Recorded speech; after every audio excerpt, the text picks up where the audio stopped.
Uma vlogs and stories. Hi అండి అందరికీ, అందరు ఎలా ఉన్నారు? ఈరోజు అమ్మమ్మ లేదు, ట్రిప్కి వెళ్ళింది. ఎక్కడ వెళ్ళిందో నేను ముందు ముందు చెప్తాను. అమ్మమ్మ లేకుండా నా డే పిల్లలతో ఎలా గడుస్తుంది అబ్బా అని నాకు కొంచెం ఆలోచన వచ్చింది, అందుకే వ్లాగ్ చేస్తున్నాను. ఇంకొకటి ఏంటంటే అమ్మమ్మ ఇట్లా వదిలిపెట్టి వెళ్ళడం మాత్రం ఇది 3వ సారేమో, అంతే. ఎప్పుడు ఎక్కడ వెళ్ళలేదు. చాలా వరకు అయితే అందరం కలిసే ఉంటాము. ఎక్కడన్నా వెళ్ళాలనుకున్నా కలిసే వెళ్తాము.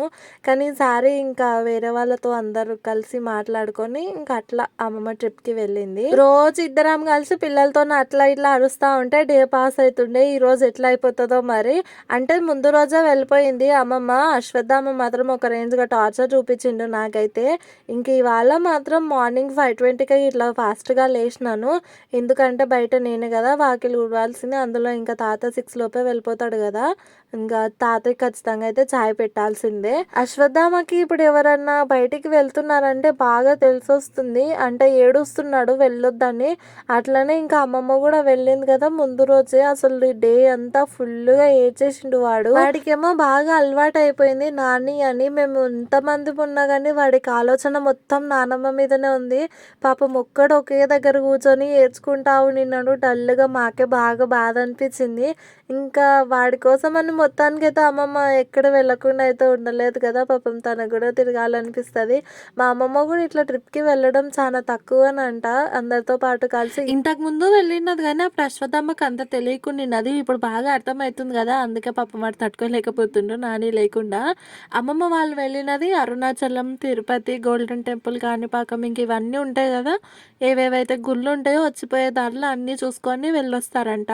అందుకే ఒక 4-5 డేస్ టైం పడుతుంది అని చెప్పిండ్రు. అమ్మమ్మ పోయినదేమో బుధవారం నాడు. మాకు ఆ రోజు సంత ఉంటుంది. మాకు సంత చేయించి పోయింది. మేము కూడా వెళ్ళింటిమి. కొంచెం పని ఉండిండేది బ్యాంక్ దగ్గర.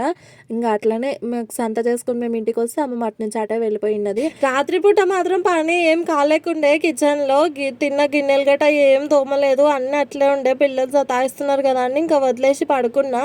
మార్నింగ్ లేచేసరికి చాలా చిరాకుగా అనిపించింది. బయట పని అయిపోగొట్టుకున్న తర్వాత మొహం కడుక్కొని ఇంకా కిచెన్ లోకి వచ్చేసినాను. మొత్తం నీట్గా క్లీన్ చేసుకునే వరకు చాలానే టైం పట్టింది. ఆ రోజు నైట్ నేను చికెన్ కర్రీ ఇంకా బగారన్నం చేసినంటి. మా పెళ్ళైనాక నేను చికెన్ కర్రీ చేయడం మాత్రం ఇది 4వ సారో 5వ సారో అంతే. ప్రతిసారి ఇంట్లో వాళ్ళే చేస్తారు. నాకు చికెన్లోకి ప్లెయిన్ రైస్ కన్నా బగారన్నం చేసుకుంటేనే చాలా ఇష్టము. ఎప్పుడైనా బాగా తినాలనిపించింది అంటే అమ్మమ్మని అడిగి చేస్తాను. కానీ ఇంట్లో వాళ్ళు చాలా వరకు నార్మల్ ప్లెయిన్ రైస్ తింటారు, గ్యాస్ ఫామ్ అవుతుందని. కానీ నేను మాత్రం ఎక్కువ మసాలా వేసి అయితే చేసుకోను. నాకు కూడా పెద్దగా నచ్చదు మరి మసాలా ఉంటే. కుక్కర్లోనే బగారన్నం చేసేస్తాను నేను. మా ఇంట్లో అన్నం ఎక్కువ ఉందంటే అది పాడేయడానికి అయితే కుదరదు. మా ఇంటికి ఒక తాత వస్తారు, రోజు ఆ తాతకు పెడతాను నేను పాడేయకుండా. ఇంకా నైట్ టైం మిగిలిన అన్నం అయితే పాడేసేది ఏమి ఉండదు. ఇంకా రోజు విధాలానే కుక్కకి పెట్టేస్తాను. కానీ బగారన్నం ఉందంటే మాత్రం నైట్ది ఖచ్చితంగా పొద్దుగాల నేనే తింటాను. అది చికెన్లో ఎవరు తినకుండా నాకైతే చాలా ఇష్టం బగారన్నం చికెన్ కాంబినేషన్. ఎప్పటి నుంచి అయినా సరే. నైట్ అది చికెన్ కర్రీ కొంచెమే ఉంది కదా అని మళ్ళీ ఆలుగడ్డ కూర వేసినాను. పిల్లలకు కూడా చాలా ఇష్టం ఆలుగడ్డ అంటే.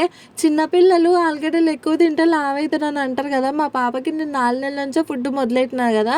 ఆ పాపకి 7-8 నెలల నుంచో నేను ఆలుగడ్డలు పెట్టినాను. కానీ అప్పటికి ఇప్పటికి అట్లనే ఉంది. అస్సలు లావు కాలేదు మా పాప. ఇంట్లో ఒక్క వ్యక్తి లేకపోయినా సరే ఇల్లంతా చాలా బోరింగ్గా ఉంటుంది కదా. రోజు నేను అమ్మమ్మ మాట్లాడుకుంటా అరుచుకుంటా అదోటి ఇదోటి పనులు చేసుకుంటా ఉంటుంటిమి.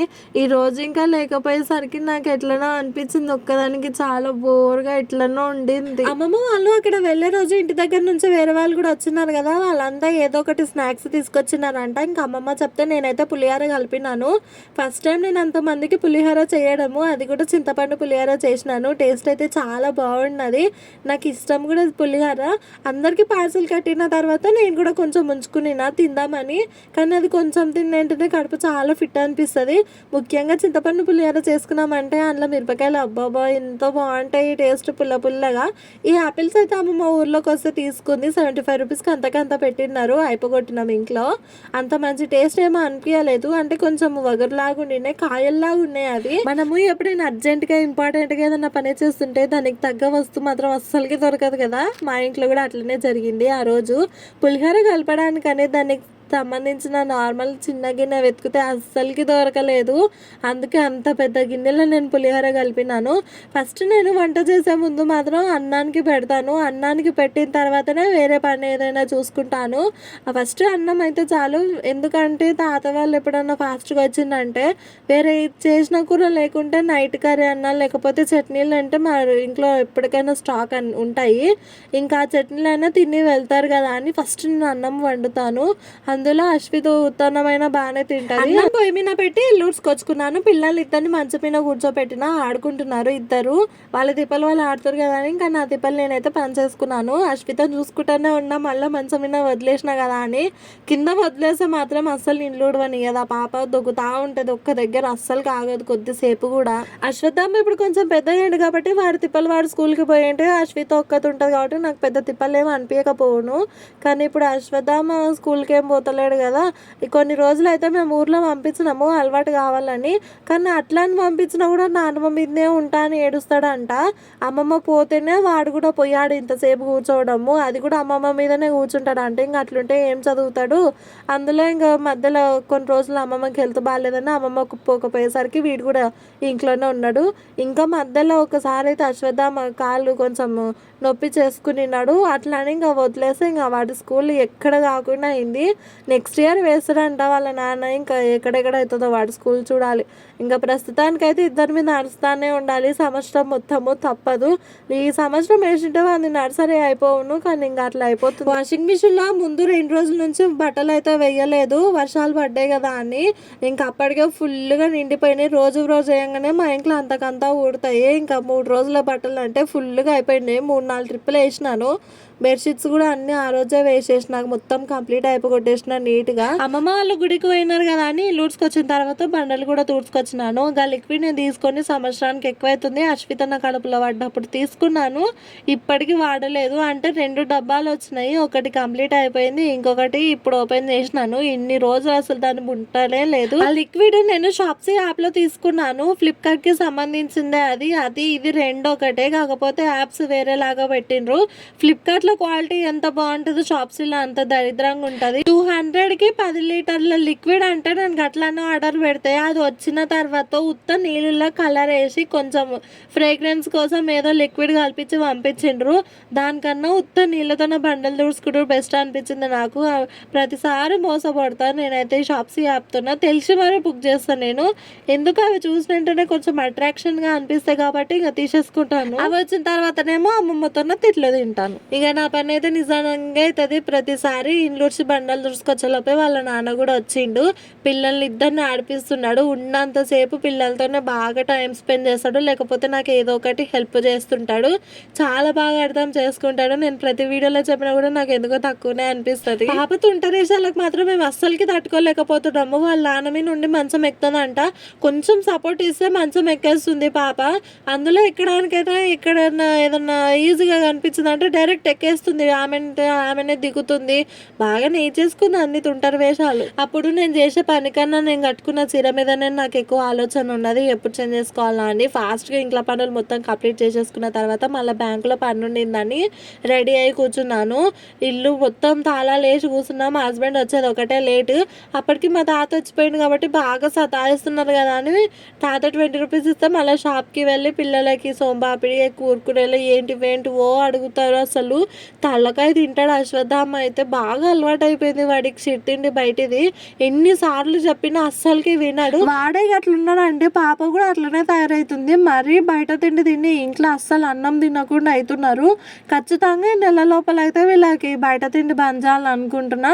ఎట్లనో ఇంకా ఎట్లనైనా చేసి ట్రై చేసి అయితే బంద్ చేపియాలి. నాకేం మంచిగా అనిపిస్తలే వీళ్ళ బయట తిండి. కొద్దిసేపు అయిన తర్వాత మా ఆయన వచ్చింది. అందరం కలిసి బ్యాంక్ దగ్గరకు వచ్చినాము. నాము తిరిగినా కూడా బ్యాంకు పని మాత్రం కాదు. ఎప్పుడైతే ఈ బ్యాంకుకి సంబంధించిన పనులు మొదలవుతాయో అప్పటి నుంచి అవి అయిపోయే వరకు మనకి ఎంత ఇంపార్టెంట్ పనులు ఉన్నా మధ్యలో మనం వదిలేసుకోవాల్సిందే, తప్పదు. మా బ్యాంకు పనులు అయితే 5-6 నెలల నుంచి అసలు సాగుతూనే ఉన్నాయి, ఎక్కడ అయిపోతలేవు. ఈ నెలలో పని అయిపోయింటే బాగుండు అనిపిస్తుంది. అమ్మమ్మ పోయేటప్పుడు సంత చేసిచ్చి పోయినది. ఆ రోజు కుదిరలేకున్నది ఇవన్నీ సదరడానికని మళ్ళీ రోజు పెట్టుకున్నాను. నా బిడ్డ కూడా నాకు హెల్ప్ చేస్తుంది. మధ్యలో టమాటాలు తినుకుంటా చేరింది. మేము పెద్దగా ఇంట్లో హెల్తీ కూరగాయలు ఏం తినం కాబట్టి నాకు సంత సదరడం పెద్ద విసిగేం అనిపించదు. అంటే ఆకుకూరలు తినము, వేరే కాలీఫ్లవర్, క్యాబేజ్ వేరే ఏం తినము.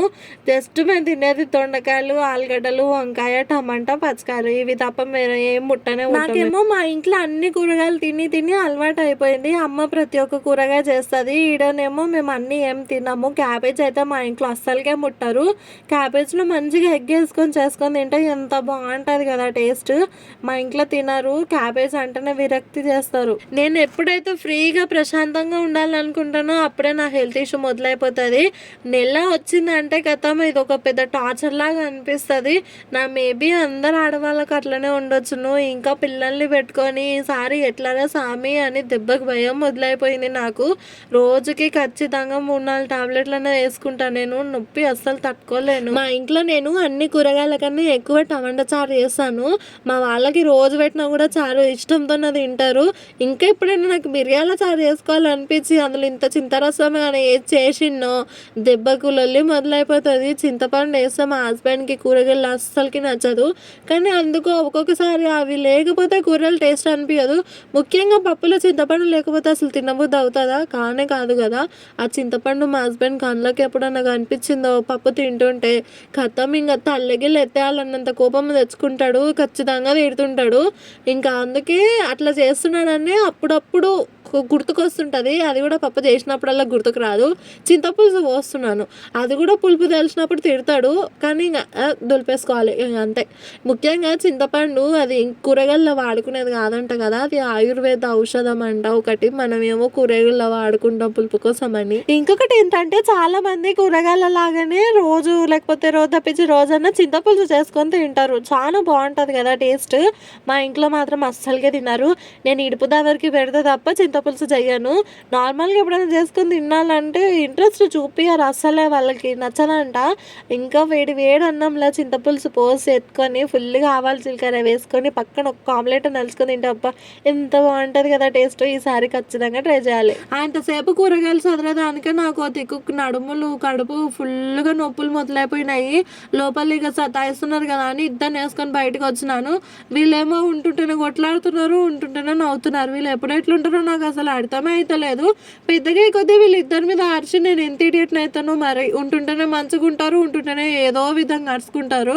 అది చూడండి ఇంకా ముచ్చుకంత ఉండగానండి. మా పాప వాయబ్బో చెప్పొద్దురా సామె దాని గురించి మాత్రం. నేను వాళ్ళిద్దరిని బయటకు తీసుకొచ్చే 5 నిమిషాల ముందే ఆ పాప వాడిని 2 చాలు వాటి గుంజి గుంజి కొట్టినది.